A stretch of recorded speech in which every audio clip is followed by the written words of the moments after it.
పగిలే రాళ్ళని పునాది చేసి ఎదగాలని, తరిమే వాళ్ళని హితులుగా తలచి ముందుకెళ్ళాలని,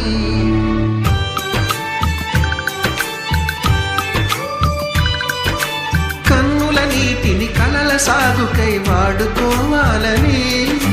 కాచే నిప్పుని ప్రమిదగా మలచి కాంతి పంచాలని, గుండెతో ధైర్యం చెప్పెను, చూపుతో మార్గం చెప్పెను,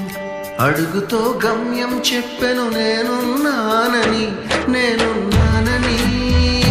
నీకేం కాదని,